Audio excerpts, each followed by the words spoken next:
Michael, 23 Media, hanging out with none other than Ryan Ritter, Media Pub himself. Thank you for letting me ride this a couple times now. Of course. Thing is absolutely amazing. Now, before all you YouTube guys get out there and go immediately to the comment section, hold on 1 second. Hear us out for a second. We're not trying to replace gas. We'll get into that, but just hear us out for a second. Before you go to the comment section, let us talk for a few minutes, watch this video, then make your judgment. All right, that's all I ask. That's a good way to put it. God. You covered that before they could even get the comment type. Exactly, because it's like one of those things where these guys immediately see the electric bike and they go, oh, I hate it. I don't like it. Like, okay, relax, dude. Like, hold on. I'm not saying it's better than gas. I'm not saying it's not better than gas. Just hold on. Make your own like opinion on it. And I think to even go off of that, the head guys at Start have no intention of this replacing anything. Yeah. Like, I know there's a lot of people in the comments that are under the impression that this thing was literally made to replace a 450, or like they want everything to go electric. That is not the case. I've heard the higher ups at Start myself say that this is meant to be a new avenue. This is another bike to add to your collection. This is not meant to replace anything. When was the first time you rode one? Probably 2 months ago. Okay. I reached out to him and basically just set up a demo day here, actually. And we're at Fox Raceway, by the way. Shout out Fox. Yep, shout out to Fox Raceway. They brought out a couple bikes for us, and I brought a couple of my buddies out, Christian Dresser and Andrew Hertzler. And they literally were like, listen, take these things out, come back, we'll shoot stuff. Be 100% honest. We do not want you guys to just say, this thing's awesome, this thing's fucking amazing, because we brought them out and let you ride them. Yeah. We want you to give the people honest, real feedback, and if there's something you don't like about it, we would love to hear it. Me personally, when I came in, there was nothing I had to complain about. Okay, so you've had a couple months on it, so you have a really good grasp on what these things are. And for me, it's still new, right? I rode it a few days ago at Kauai. You and I were there. And that was the first time, which was hard for me to ride at Kauai because it was a new layout. I haven't ridden it before. What I would recommend, and you may agree with this, but this is just my thoughts.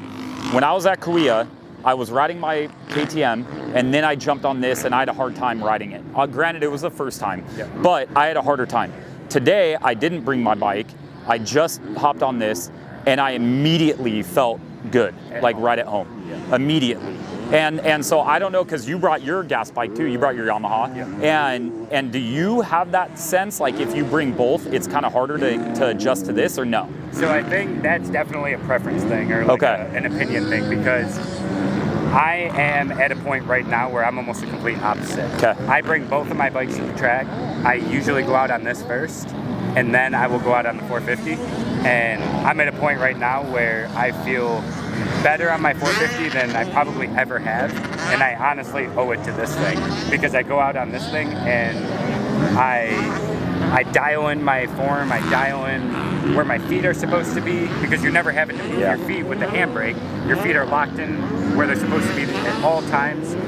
You know, I'm dragging the handbrake in the corners, which is rad. It like a clutch. Which is rad, And then I hop on my 450 and I try to carry all that over. Now I'm standing up longer in the corners. I have better throttle control. It's weird how this thing actually makes you a better rider. So I'm feeling better on both of these bikes right now because of this thing than I ever have. When you came over and I asked you about that, and you told me that you kind of look at this as like not like a training tool, but it was one of those things where you can help really work on your form and be a better rider. I was like, dude, I didn't even think about that. It wasn't even a thought that crossed my mind. And now that I look at it, I'm like, okay, I could see that where I hop in and I'm using this and focusing on your technique without having to worry about anything other than just riding the bike, which is pretty freaking rad. And I never thought of that either. I've been riding, ever since I got this thing, I've been riding both of the bikes a lot. I've been to the track almost every day. And feeling like an old man. I'm feeling like an old man, but man, I'm also feeling amazing on the motorcycle right now. And I'm riding, like I said, I'm riding this thing and I'm riding my 450 better than I've rode any bike ever in my entire life. So my thoughts are on it. There's two things. I would buy one and own one and ride one and be super happy with it. I would love it. I wouldn't necessarily, not yet, I wouldn't necessarily want to see them in a stadium altogether.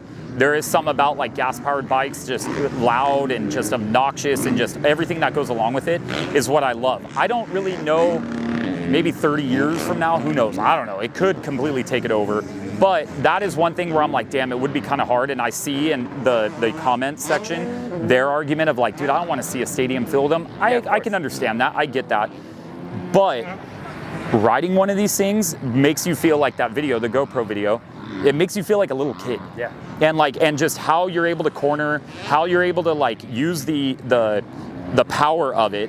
I started at 45 horsepower and 50% engine braking, which is pretty much what you run at 45, I think, or I run at like 50 horsepower, 45 engine braking. Dude, I came in, we rode it at 45 horsepower. I came back in and I asked you, hey, can we bump it up to 55? Yep. I did one lap and I'm like, no, hell no. This is way too much. Yeah. Like because it's instant power. And that's where one of the avenues where you can rip this thing immediately, confidently, and everything that kind of goes along with it is just a rad machine. It's so controllable. Oh my God, like it feels heavy. A lot of people said that when you take it off the stand or you put it on the stand, it's heavy. Like you pick it up and you're like, damn, dude, this thing's gonna suck. Like you when lift this thing off the stand and then go right back and lift your 450 off the stand, the 450 feels quite a bit lighter. Yes, but riding a 450 compared to this feels like a toy bike in the corners, especially. Yep. Getting it in and out, dipping it, all that kind of stuff, jumping in the air, everything easier. You know, and to me, there is a lot to be said about that. And the other thing that I love is there's a lot of technology, especially like with the phone that's up here, the device that's up here, that you're able to adjust everything. And I feel like eventually other things are going to be able to do that, even with gas-powered. Companies are going to make electric bikes whether you like it or not. They're coming. Just like two-strokes. I was in the two-stroke era where the first four-stroke I remember was Doug Henry.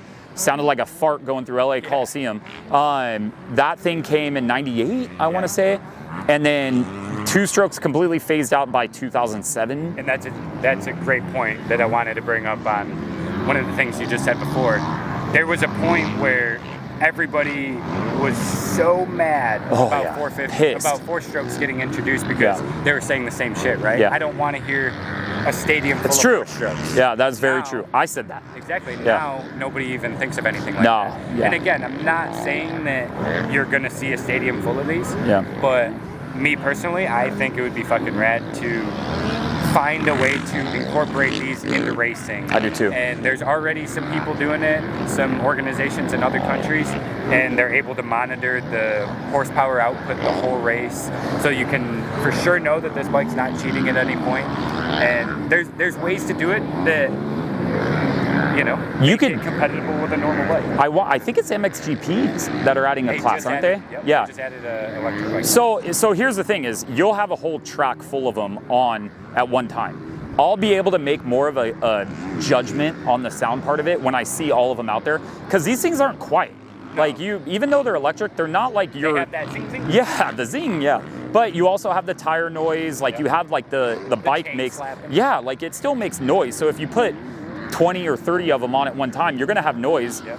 I love the sound of gasoline engines, but I just think that I don't like how much hate these get like immediately out of the gate. Yeah. I just like, dude, calm down. Like everybody that jumps in their feels about them. It's just something new. Yeah, just ride one. Yeah, ride one. That's exactly what I was going to say. My answer to everybody who has that shit to say is you just have to ride one. Yeah. And I see all the comments.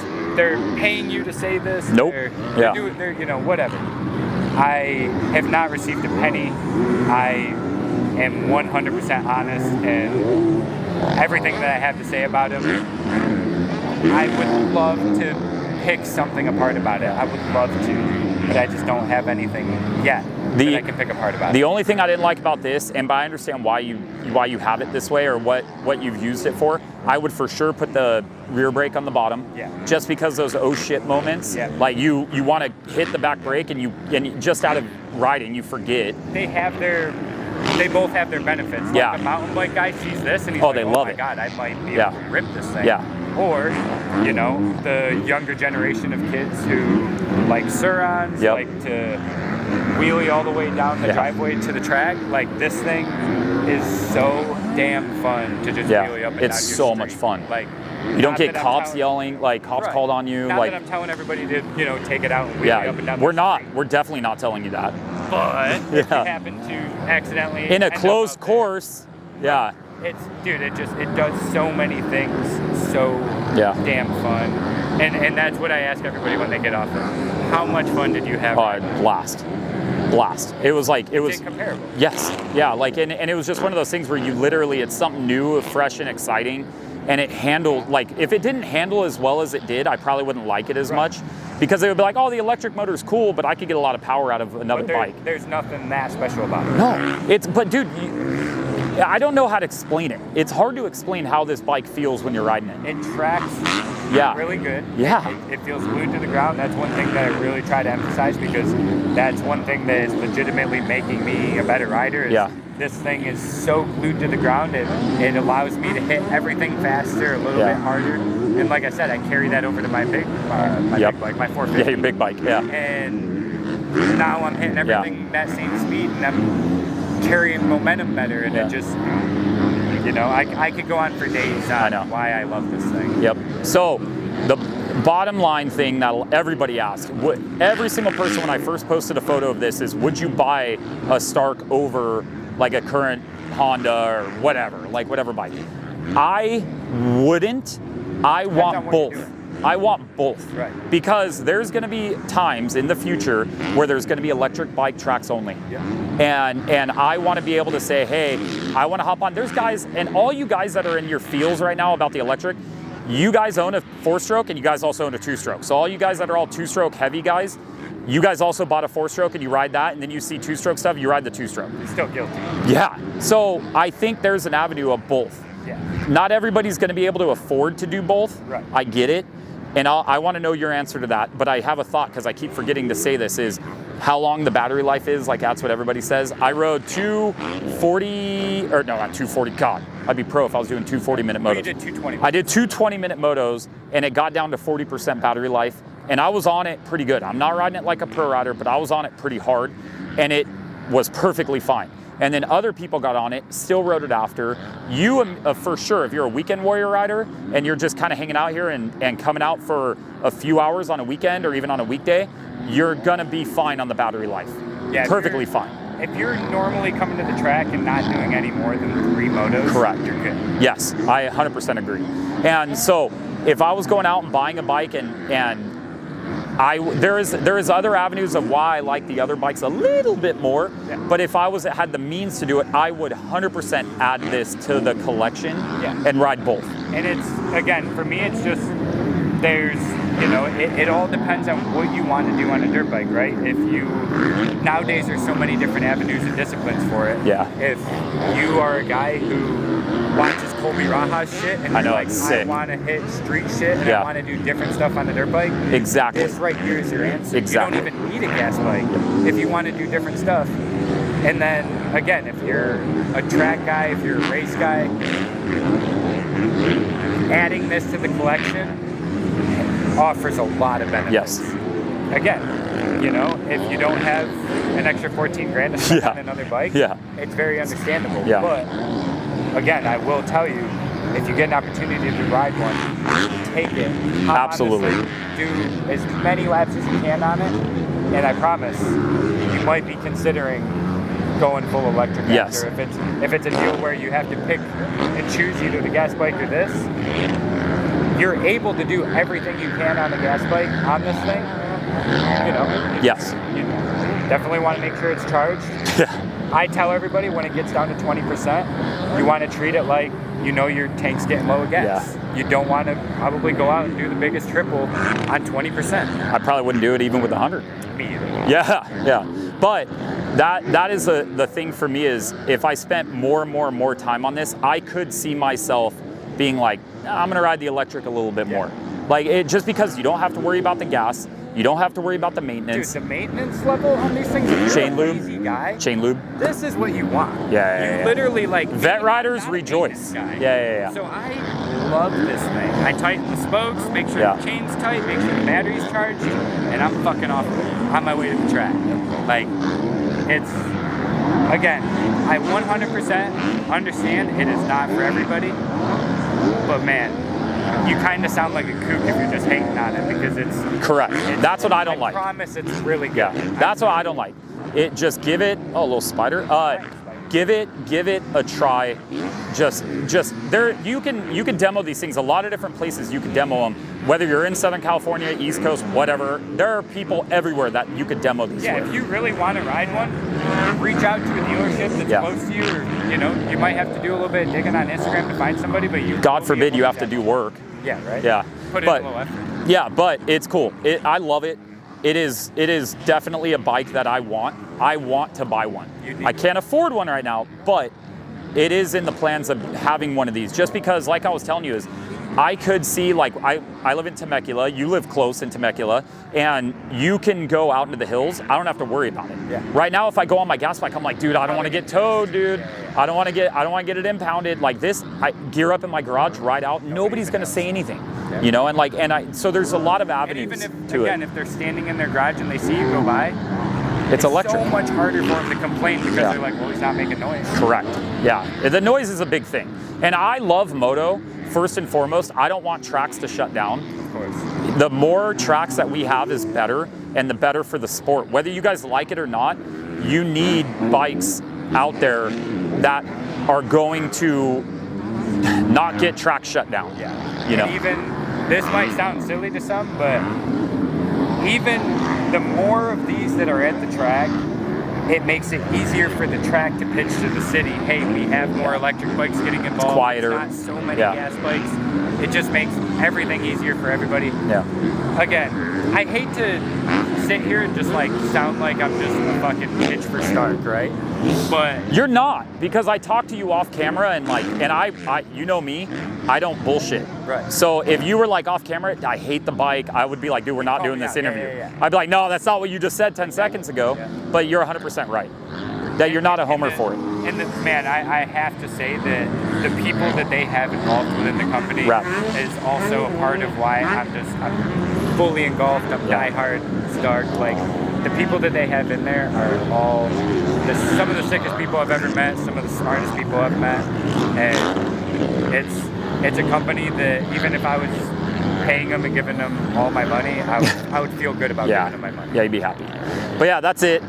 That's our kind of review on it. I'm not Kiefer. I've said this a million times on my things. I am not Chris Kiefer. I'm not going to give you a full in-depth interview of this and this millimeter and all that stuff. That's not what I do. No, I'm a vet rider. I think your opinion is very relevant. Thank you. I appreciate that. You hear that? Ritter thinks so everybody else should. Talking shit, fuck off. Yeah, exactly. Sorry. I don't care. I'll put it in. I'm from New York. I can't. That's fine. I forgot that you're from New York. I won't hold that against you for right now. I'm more of a Cowboys fan, so everything New York and Angels and all that stuff. Like, so there's a lot of hate. Yankees, Go Giants. Bills. All right, cool. We're good. Oh, that's right. You're a Bills fan. All right, we're good. We're good. But I love this thing. Like, at the end of the day, buy one if you're considering it. You have to make up your mind of if it's better, if it's different, whatever on a gasoline bike. You have to make up your mind. Nobody, any media outlet can tell that for you. Nobody can make up my mind for me. You have to get out here and ride one. That's what I recommend. So, yeah, the Spider's back. Our little homie. He wants to go for a ride. He wants it too. I know. All right, but thank you for letting me ride this, dude. I appreciate it. But hope you guys like this one. It's a little different. New age media, baby. We need to see you doing this with more bikes. You tell me. Dude, Triumph, Beta, hit this guy up. The guys at Triumph are rad. Guys at Triumph are rad. I don't know any of the guys at Beta, but the guys at Triumph are rad. But this isn't a Triumph ad. So, anyways, thank you. I appreciate it. Okay, brother. Thank you.